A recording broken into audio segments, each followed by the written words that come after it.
अस्सलाम वालेकुम students, I hope you are all well. So आज हमारा लेक्चर नंबर 17 है। आज मैं आपको करवाने लगी हूँ चैप्टर नंबर 3। चैप्टर नंबर 3 हम करेंगे नवाजिश अली शाह की बुक से। ऑर्डिनरी डिफरेंशियल इक्वेशन बुक का नेम है। सो चैप्टर नंबर 3 हम स्टार्ट करने लगे हैं बिकॉज कुछ स्टूडेंट्स रिक्वेस्ट कर रहे थे कि आप चैप्टर नंबर 3 हमें करवाएं। तो हम चैप्टर नंबर 3 स्टार्ट करते हैं। चैप्टर नंबर 3 का नाम है differential equation of first order and higher degree. जो हमने चैप्टर नंबर 1 पढ़ा था उसमें सिंपल हमने डिफरेंशियल इक्वेशंस को डिस्कस किया, ऑर्डर डिग्री को डिस्कस किया। चैप्टर नंबर 2 में हमने अभी स्टार्ट किया है वो चैप्टर, इंशाल्लाह वो भी मैं आपको साथ साथ करवा दूंगी। सो चैप्टर नंबर 2 था differential equation of first order and first degree. अब चैप्टर नंबर 3 है। चैप्टर नंबर 3 में है कि differential equation first order and higher degree, मतलब जो ऑर्डर है। अब ऑर्डर क्या होता है, ऑर्डर और डिग्री के बारे में हम एक्सप्लेन कर चुके हैं पहले ही। ऑर्डर क्या होता है कि जी जो कोई भी इक्वेशन है उसमें जो हाईएस्ट डेरिवेटिव होता है, ऑर्डर क्या होता है, हाईएस्ट डेरिवेटिव होता है, वो ऑर्डर होता है। ओके, और हायर डिग्री, अब डिग्री क्या है, डिग्री के बारे में भी हम पहले से पढ़ चुके हैं। डिग्री क्या होती है कि जो हाईएस्ट डेरिवेटिव होता है उसकी जो पावर होती है, हाईएस्ट डेरिवेटिव की पावर, वो डिग्री कहलाती है। ओके स्टूडेंट्स, अगर आपको इनके बारे में ज़्यादा एक्सप्लेनेशन चाहिए तो आप चैप्टर नंबर 1 के लेक्चर्स ले लें, उसकी प्लेलिस्ट बन चुकी है, आप वहाँ से जाके सीक्वेंस से लेक्चर ले सकते हैं। तो चलें जी, हम स्टार्ट करते हैं अपना फर्स्ट टॉपिक चैप्टर नंबर 3 का 3.2। ओके, कहता है equation of first order and higher degree. हम इक्वेशंस को डिस्कस करेंगे जिनका ऑर्डर तो फर्स्ट है लेकिन जिनकी जो डिग्री है वो क्या है, वो हाईएस्ट है। ठीक है, चलिए स्टार्ट करते हैं। ओके सबसे पहले कहता है कि general form of first order differential equation is. ठीक है, ये क्या है, ये बेसिकली जनरल फॉर्म है फर्स्ट ऑर्डर डिफरेंशियल इक्वेशन की। ये आपने देख लेनी है यहाँ से, ये जनरल फॉर्म है फर्स्ट ऑर्डर डिफरेंशियल इक्वेशन की। ओके, कहता है कि वी राइट, अब हम लिख सकते हैं कि यहाँ पे जो y का डेरिवेटिव, ये जो यहाँ पर y का डेरिवेटिव है वो इक्वल है dy ओवर dx के। ऑब्वियसली जब यहाँ से y और डैश हो तो उसका क्या मतलब होता है कि वो dy ओवर dx है। अच्छा, अब हम यहाँ पे हम लेट कर लेते हैं कि ये dy ओवर dx जो है वो p के इक्वल है। किसके इक्वल है, p के इक्वल है। अच्छा, अब अगर dy ओवर dx p के बराबर है तो जो इक्वेशन नंबर 1 है वो क्या बन जाएगी, वहाँ पे हम f, x और y, यहाँ पे y के डेरिवेटिव की जगह पे हम p पुट कर सकते हैं फिर, बिकॉज हमने यहाँ पर लेट कर लिया कि जो y का डेरिवेटिव है वो p के बराबर है, तो यहाँ पर भी क्या आएगा, p आ जाएगा। तो यहाँ से देखें f, x, y and p equals to 0। So ये इक्वेशन नंबर 2 का नाम दे दिया इसे। अब कहता है कि जो जनरल फॉर्म है डिफरेंशियल इक्वेशन की फर्स्ट ऑर्डर की और nth डिग्री की, वो इस तरह से इसकी जो है वो जनरल फॉर्म आएगी डिफरेंशियल इक्वेशन की। ठीक है, हम डिफरेंशियल इक्वेशन को इस तरह से लिख सकते हैं। सबसे पहले हमारे पास जो है वो इसकी क्या है, इसका जो डिग्री इसकी जो पावर 1 आ रही है, n-1, n-2 so on, n equals to 0। इस तरह से ये जो डिफरेंशियल इक्वेशन है इनका ऑर्डर देखें, इनका ऑर्डर क्या है, फर्स्ट ऑर्डर है और ये साथ इनकी पावर आ रही है। ठीक है, और जो मतलब ऑर्डर्स की जो पावर होती है, हाईएस्ट ऑर्डर की जो पावर होती है वो डिग्री कहलाती है। ठीक है, तो यहाँ पे आप सब में देख सकते हैं कि जो dy है, मतलब y को डिफरेंशिएट किया गया है, कितने टाइम किया गया, आप सब में देखें तो जस्ट 1 टाइम y को डिफरेंशिएट किया गया है। ठीक है, यहाँ पर कहीं पे भी 2 टाइम या 3 टाइम डिफरेंशिएट नहीं किया गया, जस्ट 1 टाइम। ये देखें dy over dx, dy over dx, dy over dx, और उनकी जो पावर्स हैं वो n है, n-1, n-2 सो ऑन। ठीक है, ये इनकी क्या आ रही हैं, इनकी डिग्रीज हैं। ठीक है, हायर डिग्री। ओके, उसके बाद फिर हम कहते हैं r, p equals to dy over dx। Since चूंकि हमें पता है कि जो p है वो बराबर किसके है, dy ओवर dx के, बिकॉज हम स्टार्टिंग पे लेट करते आ रहे हैं इस चीज़ को। सो हम ये जो इक्वेशन हमारे पास आ रही है ना, ये वाली, ये जो इक्वेशन है, ये सारी की सारी इक्वेशन, इसमें हम जहाँ जहाँ dy ओवर dx है वहाँ पे हम p को पुट कर सकते हैं, बिकॉज हमने ये चीज़ लेट की है कि dy ओवर dx इक्वल है p के। सो यहाँ पे आपने p पुट किया, p एंड p के पावर n आ गया, उसके बाद plus a1 as it is, उसके बाद dy ओवर dx की यहाँ पर आपने p पुट किया और साथ पावर जो है n-1 ये आ गई, उसके बाद प्लस a2 आ गया। उसके बाद D Y over D X की जगह पे आपने पी रखा, एन माइनस टू इसकी जो पावर है तो इसकी भी यही power, plus so on A N equals to 0। So ये हमारे पास इक्वेशन नंबर 3 आ गई। अब कहता है where N greater equals to 2।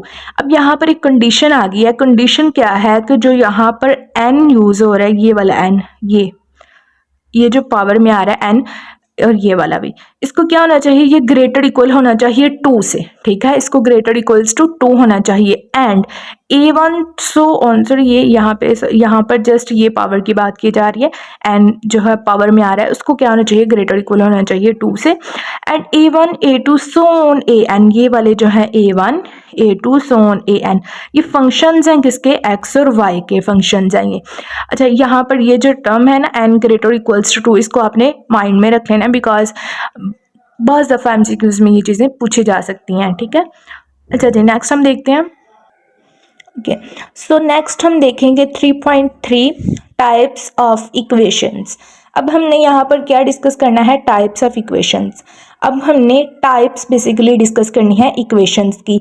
किस केस में, ऐसी इक्वेशंस जिनका जो ऑर्डर है वो क्या हो, 1 हो, और जिनकी जो डिग्री है वो क्या हो, वो हाईएस्ट हो।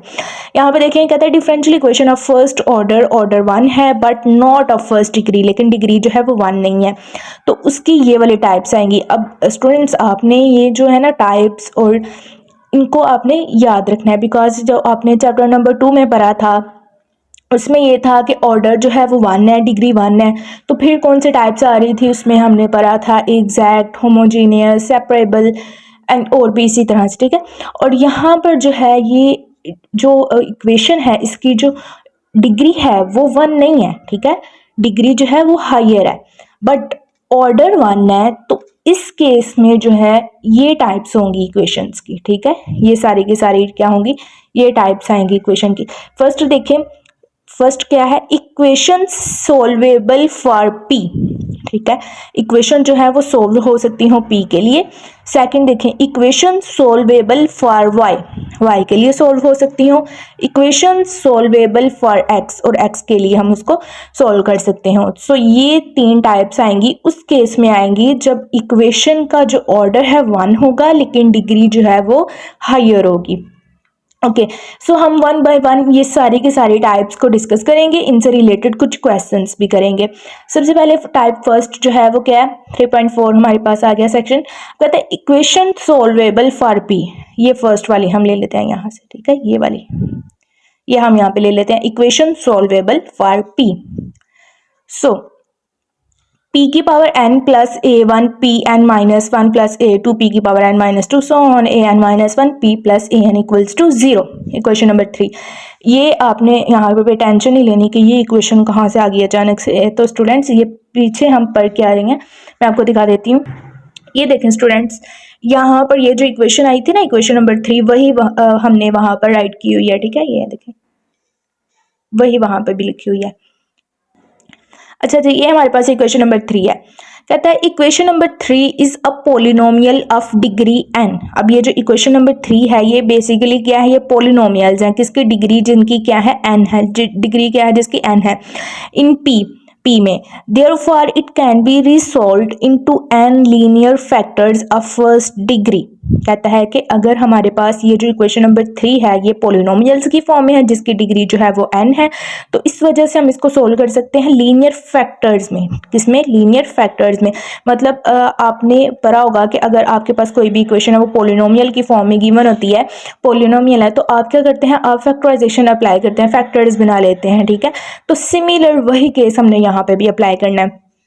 कहता है सपोज किया equation number 3 can be written as, हम सपोज कर लेते हैं कि ये जो इक्वेशन नंबर 3 है इसको हम ऐसे राइट कर सकते हैं, ऐसे हम इसको लिख सकते हैं। बेसिकली स्टूडेंट्स ये सारा काम जो अभी हम कर रहे हैं ये जनरल मेथड्स हैं, तो आपने यहाँ पे टेंशन नहीं लेनी कि हम कैसे मतलब ऐसे लिख सकते हैं, ये सब कुछ जनरल मेथड में होना है। जब आप क्वेश्चन करेंगे ना, आपने जस्ट क्या करना होता है, जनरल मेथड करवाने का मकसद क्या होता है कि आपको क्वेश्चन की अच्छी से समझ आ जाए। आपने यहाँ से जस्ट इसका इंट्रो देखना होता है, इंट्रो के बाद आपने क्या करना होता है, अपने स्टेप्स फॉलो करने होते हैं कि अच्छा फर्स्ट स्टेप में ये किया, सेकंड में ये, थर्ड में ये, और नेक्स्ट जो क्वेश्चन आता है सेम जो स्टेप्स आप जनरल मेथड में करते हैं वही स्टेप्स आप वहां पे अप्लाई करते हैं, तो आपके पास जो क्वेश्चन है वो सॉल्व हो जाता है। तो यहाँ पर देखें हमने जो इक्वेशन नंबर 3 है उसको ऐसे लिख लिया, क्या किया, p minus f1xy p minus f2xy and so on equals to 0। अब कहता है इक्वेटिंग ईच फैक्टर टू 0। अब सारे के सारे जो फैक्टर्स हैं ये वाले जो सारे के ये फैक्टर्स की फॉर्म में हमने लिखा है ना इसको, ये हमने यहाँ पर देखें कहा था कि अगर ये जो क्वेश्चन नंबर 3 है ये पोलिनोमियल के फॉर्म में है तो हम इसको लीनियर फैक्टर्स की फॉर्म में लिख सकते हैं, तो इसको लीनियर फैक्टर्स की फॉर्म में लिख लिया। अब कहता है इक्वेटिंग ईच फैक्टर टू 0। अब ये सारे जो फैक्टर हैं इसको एक एक करके 0 के इक्वल रख देते हैं। We get an differential equations. तो हमें क्या मिल जाएगा, एन डिफरेंशियल इक्वेशंस मिल जाएंगी फर्स्ट ऑर्डर की एंड फर्स्ट डिग्री की, जिसका ऑर्डर 1 है और डिग्री भी 1 है। अच्छा, सबसे पहले इसको हमने 0 के बराबर रखा, ये देखें, फिर हमने ये वाले टर्म को 0 के बराबर रखा, ये देखें, फिर ये वाले फैक्टर को 0 के बराबर रखा, ठीक है। और या फिर एक तो हम इसको इस तरह से लिख सकते हैं, या फिर हम p की जगह पे जो p की वैल्यू है, p हमें किस चीज़ के बराबर होता है, सिंस चूंकि हमें पता है कि p जो है वो बराबर है dy over d of x के, सो हम इसको dy ओवर dx यहाँ पे dy ओवर dx लगा दो, माइनस लगा दो f1xy इक्वल्स टू 0। तो यहाँ पर ये जो f1xy है इधर जाके पॉजिटिव का हो गया इस तरह से। सिमिलरली यहाँ पे भी dy over dx equals to f2xy, मतलब यहाँ से आप इसको यहाँ इस तरफ ले आए हो ना, ठीक है, और सिमिलरली ये वाली टर्म आ गई। अब नेक्स्ट हम देखते हैं। अच्छा जी, अब कहता है कि लेट देयर सोल्यूशन बी। अब हमने लेट किया कि वो जो सारे फैक्टर्स थे उनका ये वाला सोल्यूशन आ रहा है, इस तरह से हमने खुद से लेट किए हैं, ठीक है, सारा जनरल मेथड है।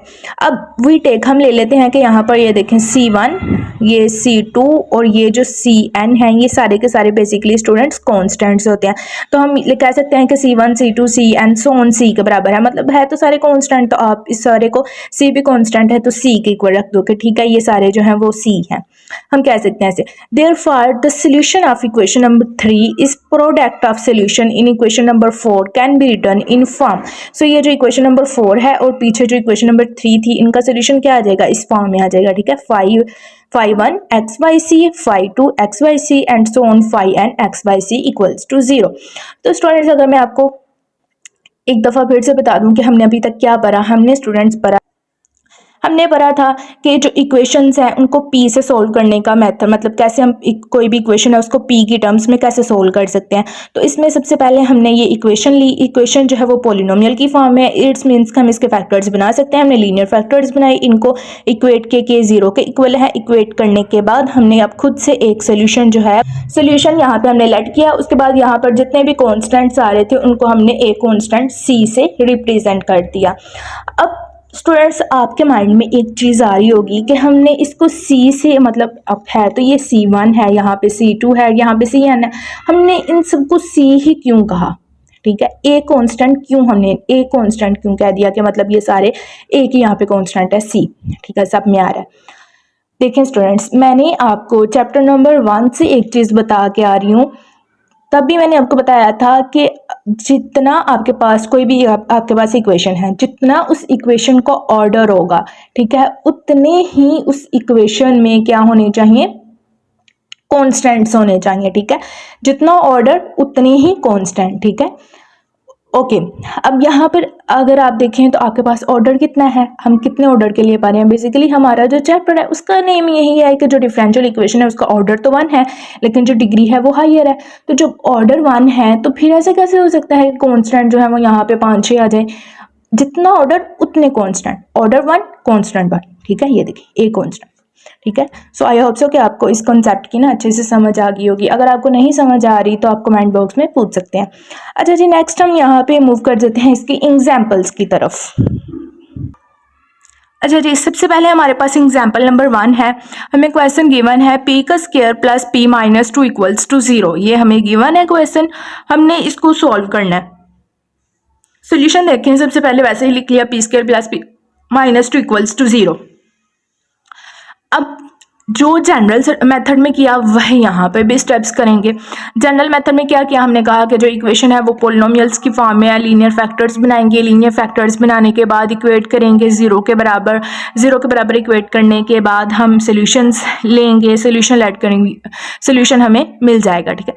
अब यहाँ से देखें, क्या किया सबसे पहले P square plus B minus two equals to 0, ठीक है, ये गिवन है, हमने इसको फैक्टर्स की फॉर्म में लिख लिया। अब यहाँ से इसकी फैक्टराइजेशन की P square plus P minus two equals to 0, हम ऐसे लिख सकते हैं, कोई फर्क नहीं पड़ता ना, यहाँ से 2p माइनस पी करें तो हमारे पास क्या दोबारा p से ही आ जाएगा, तो हमने इसको इस फॉर्म में लिख लिया। अब p, यहाँ से p को कॉमन ले लिया, यहाँ से p को कॉमन लिया, पीछे क्या बच गया, यहाँ से एक p आ गया प्लस यहाँ से 2, ये p तो बाहर कॉमन है। आगे -1, यहाँ से हमने -1 कॉमन ले लिया, इसका मतलब है कि p प्लस यहाँ पे प्लस आ गया 2 इक्वल्स टू 0। अब p प्लस 2 को 0 के बराबर, p प्लस 2 आ गया और p माइनस 1 इक्वल्स टू 0, ठीक है। अब p प्लस 2 को 0 के इक्वल रखा और यहाँ पे p माइनस 1 को 0 के इक्वल रख लिया। अब p ये क्या आ गया, -2 आ गया और ये p इक्वल्स टू 1 आ गया, ठीक है। ये सिंपल से स्टेप्स हैं, ये चीज़ें आप छोटी क्लासेस में पढ़ के आ चुके हैं, सो बहुत ईजी क्वेश्चन है, आप यहाँ तक तो आपको बहुत अच्छे से समझ आ गई होगी। अब नेक्स्ट देखिएगा, कहता है व्हेन p इक्वल्स टू 1, जब p जो है वो 1 के इक्वल है, तो आप क्या करेंगे कि आपको पता है कि जो p है वो 1 है, तो यहाँ से आपने लिया ना, मतलब यहाँ से आपने वैल्यूज निकालनी है p की, एक तो -2 और एक 1। अच्छा, अब p जब 1 के बराबर है तो आप ये भी जानते हैं कि जो p है वो किसके बराबर होता है, p तो है जो बराबर होता है dy ओवर dx के इक्वल होता है। तो इसका क्या मतलब है कि आप यहाँ पर dy ओवर dx लिख सकते हो, p की जगह पे आपने dy ओवर dx लिख लिया और ये किसके इक्वल आ गया, 1 के इक्वल आ गया, ठीक है। ये बेसिकली p ही की वैल्यू है ना, तो dy ओवर dx भी 1 के इक्वल हम ऐसे लिख सकते हैं, कोई इसमें मसला नहीं है। अच्छा, अब नेक्स्ट स्टेप आप देखिएगा, नेक्स्ट स्टेप में हमने क्या करना है, हमने वेरिएबल्स को यहाँ पे सेपरेट करना है। यहाँ पे हम लिख लेते हैं सेपरेटिंग द वेरिएबल्स, हम सेपरेट करेंगे वेरिएबल्स को, ओके। अब सेपरेट कैसे करेंगे वेरिएबल्स को, ये मैंने आपको लेक्चर इसका दिया हुआ है कि सेपरेट कैसे करते हैं वेरिएबल्स को और इनको सोल्व कैसे करते हैं।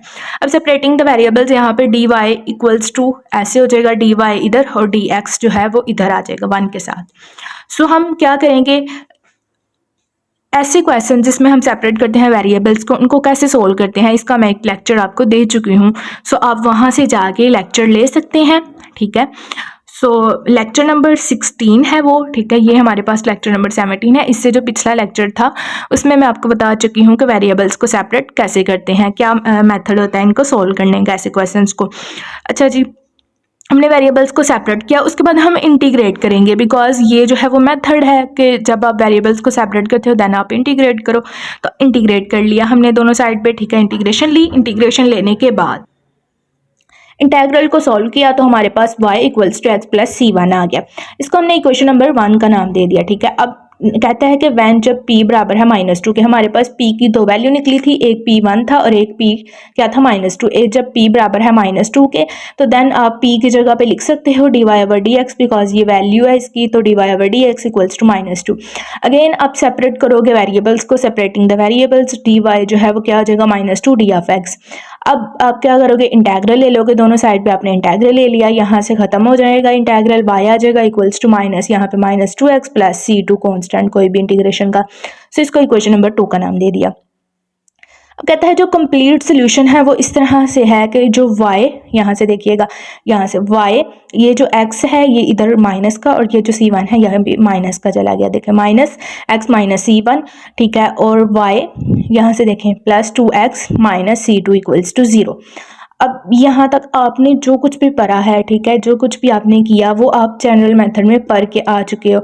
हमने कहा था कि हम जो सोल्यूशन है आएगा उसको ऐसे प्रोडक्ट की फॉर्म में लिख लेंगे, ठीक है। इन दोनों का जो हमारे पास आ रहा है, मतलब जब p को 2 रखा, -2 रखा और p जो है जब 1, ठीक है, उनको रखा, तो जो हमारे पास आएगा इनका सोल्यूशन दोनों का, ठीक है, उसको हम प्रोडक्ट की फॉर्म में लिख लेंगे और इक्वल रख देंगे 0 के। अब कहता है इक्वेशन कंटेन्स 2 कॉन्स्टेंट्स। अब यहाँ से देखें कि c1 एक कांस्टेंट है, यहाँ पे c2 कांस्टेंट है। सो कहता है कि ये जो इक्वेशन है ये वाली, ये क्या करती है, 2 कांस्टेंट रख रही है। सिंस चूंकि equation of first order it must have only 1 constant, जो बात मैंने आपको पहले बताई है कि जब इक्वेशन जो है उसका ऑर्डर ही फर्स्ट है तो उसका जो कांस्टेंट है उसमें कितने आने चाहिए, 1 कांस्टेंट, जितना ऑर्डर उतने कांस्टेंट, ठीक है, ऑर्डर फर्स्ट तो और कांस्टेंट भी 1, ठीक है। अब कहते हैं दस कंप्लीट सोल्यूशन इज, फिर हमारे पास कंप्लीट सोल्यूशन क्या आएगा, y, यही देखें y minus x minus just c1 और C2 की जगह पे हमने कांस्टेंट C ले लिया, बिकॉज हमें यहाँ पर 2 कांस्टेंट्स अपीयर हो रहे थे, हमें क्या कितने कांस्टेंट चाहिए थे, 1 कांस्टेंट। तो यहाँ पे हमने -C and -C equals to 0। So ये हमारे पास जो है वो इस क्वेश्चन का सोल्यूशन है। सो स्टूडेंट्स देखिए हमने क्या किया इसके एग्जाम्पल में, सबसे पहले हमें ये इस तरह से इक्वेशन गिवन थी, हमने इसको फैक्टराइजेशन की, इसकी फैक्टर्स बना लिए, फैक्टर्स बनाने के बाद इनको 0 के इक्वल रखा और यहाँ से p की वैल्यूज़ निकाल ली। p की हमारे पास यहाँ से 2 वैल्यूज़ आ गई, p उसके बाद p की जगह पे हमने क्या किया उसकी वैल्यू पुट की, पुट करने के बाद हमने वेरिएबल्स को सेपरेट किया, देन इंटीग्रेशन ली, इंटीग्रेशन करने के बाद हमारे पास ये इक्वेशन नंबर 1 आ गई। सिमिलरली p इक्वल्स टू -2 लिया, p की वैल्यू को रिप्लेस किया, उसके बाद सेपरेट किया वेरिएबल्स को, इंटीग्रेशन किया, तो ये आ गया। अब ये जो दोनों इक्वेशंस हैं इनके जो सॉल्यूशंस आ रहे हैं उनको हमने प्रोडक्ट की फॉर्म में लिखा और इक्वल्स टू 0 रख दिया। अब देखेंगे यहाँ पे कि C1 C2 दो कांस्टेंट हैं, तो हम C1 C2 को रिप्लेस कर देंगे C से 1 कांस्टेंट से, बिकॉज ऑर्डर 1 तो कांस्टेंट 1, तो यहाँ पर सोल्यूशन जो है वो हमारे पास ये आ जाएगा। So students I hope so कि आपको इसकी अच्छी समझ आ गई होगी। अच्छा नेक्स्ट हम एग्जाम्पल नंबर 2 करते हैं। तो जो स्टूडेंट्स एग्जाम्पल नंबर 2 है, सबसे पहले हमें क्वेश्चन गिवन है, ये क्वेश्चन है, ठीक है, ये गिवन है, कहता है हमने सोल्यूशन करना है इसका, ठीक है, ये हमने क्वेश्चन ही लिख लिया। अब हमने इसको भी फैक्टर्स की फॉर्म में बनाना है, ठीक है, इसके भी फैक्टर्स बना देने हैं।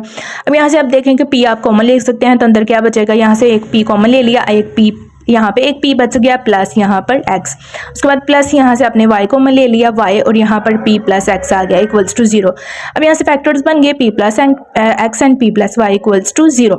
ओके, अब क्या किया, p प्लस एक्स को जब 0 के बराबर रखा तो हमारे पास क्या आ गया, p माइनस वाई आ गया, और p प्लस वाई को 0 के बराबर रखा तो p माइनस वाई आ गया।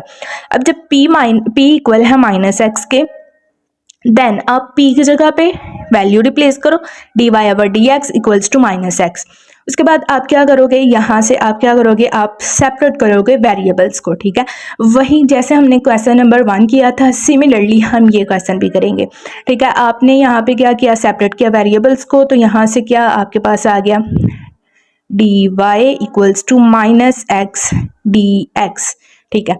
तो आपने देन आपने क्या करना है, आपने इंटीग्रेशन लेनी है, इंटीग्रेशन आपने कर ली, दोनों साइड पे इंटीग्रेशन की, तो यहाँ पे क्या बच गया, y equals to minus X square plus 2 over 2 plus C1, ठीक है, C1 क्या है, कांस्टेंट ऑफ इंटीग्रेशन है। सो ये हमारे पास जो है वो इक्वेशन नंबर 1 आ गई। उसके बाद जब p जो था वो माइनस वाई के इक्वल था, तो आपने इसको भी ऐसे ही लिखना है, वाई की जगह पे वैल्यू लिखनी है, dy ओवर dx आ जाएगा माइनस वाई। अब आपने क्या करना है, आपने वेरिएबल्स को सेपरेट करना है, यहाँ से आपने वेरिएबल्स को सेपरेट किया, तो यहाँ से dy और ये जो y है ये इधर आ गया, मतलब y वाली टर्म एक साइड पे, x वाली टर्म एक साइड पे, इस तरह से। अब इंटीग्रेशन की, इंटीग्रेशन करने के बाद ये इसको जो इंटेग्रल लिया तो ये ln y आ गया माइनस x प्लस C2 आ गया। C2 यहाँ पे क्या है, कांस्टेंट ऑफ इंटीग्रेशन, इंटीग्रेशन खत्म होगी तो कांस्टेंट आ गया। अब यहाँ से हम इसको इस फॉर्म में लिख सकते हैं, x ये वाला जो x है इधर जाके ये क्या हो गया, ये प्लस का हो गया, और ये C2 जो है इधर जाके -2 इक्वल्स टू 0। ये क्वेश्चन नंबर 2 आ गई। अब हम क्या करेंगे, हमें पता है कि क्वेश्चन नंबर 1 और 2 को प्रोडक्ट की फॉर्म में लिखेंगे तो वो हमारे पास सोल्यूशन है, तो ठीक है, इसको प्रोडक्ट की फॉर्म, ये क्वेश्चन नंबर 1, ये 2, इसको इक्वल्स टू 0। अब यहाँ से वही फिर से बात के C1 और C2 यहाँ पे 2 कॉन्स्टेंट आ रहे हैं, हमें क्या चाहिए, हमें एक कॉन्स्टेंट चाहिए, बिकॉज ऑर्डर 1 है, यहाँ पे आपने ये सब कुछ लिख लेना है। देयरफॉर इस वजह से हम जस्ट C1 और C2 की जगह पे जो है ना वो C को रिप्लेस कर देंगे, ठीक है, C को रिप्लेस कर देंगे। सो ये हमारे पास जो है ना इसका आंसर होगा। ओके स्टूडेंट्स, आपने अब करना क्या है, अब आपने ये वाले जो सारे क्वेश्चंस हैं इनको सॉल्व करना है। सेम मेथड है जो मैंने आपको दो क्वेश्चन मैंने आपको करवा दिए, ये क्वेश्चन आपने खुद सॉल्व करना है। यहाँ पर अगर इस क्वेश्चन में देखें तो आपने ये देखें फैक्टर्स ऑलरेडी बने हुए हैं, आपने जस्ट इसको इक्वल रखना है 0 के, और यहाँ से वैल्यूज़ निकालनी है, p इक्वल्स टू 0, 1, x और 2y, ठीक है। और उसके बाद जो मेथड हमने ये वाले क्वेश्चन में अप्लाई किए हैं क्वेश्चन नंबर 1, 2 में, वही आपने मेथड अप्लाई करना है और आपके पास सोल्यूशन आ जाएगा। अब यहाँ से ये वाला देखें तो आपने यहाँ से भी p की वैल्यूज़ निकाल लेनी है, और यहाँ से देखें ये p स्क्वायर है, इसका अंडर रूट लेना है, तो आपके पास p की वैल्यू मिल जाएगी। सिमिलरली ये वाला क्वेश्चन भी आपने सॉल्व करना है, ठीक है, सेम मेथड से। सो बहुत इजी क्वेश्चंस हैं, अगर आपको कुछ भी समझ नहीं आएगी इन क्वेश्चंस में तो आप मुझसे पूछ सकते हैं कमेंट करके, ठीक है, मैं आपको इनका सोल्यूशन प्रोवाइड कर दूंगी। सो आपने कोशिश करनी है कि आप ये सारे क्वेश्चंस खुद सॉल्व करें। ओके स्टूडेंट, अगर आपको वीडियो अच्छी लगी है तो आप वीडियो को लाइक करें, शेयर करें एंड चैनल को सब्सक्राइब मस्ट किया करें। ओके स्टूडेंट्स, अल्लाह हाफिज़।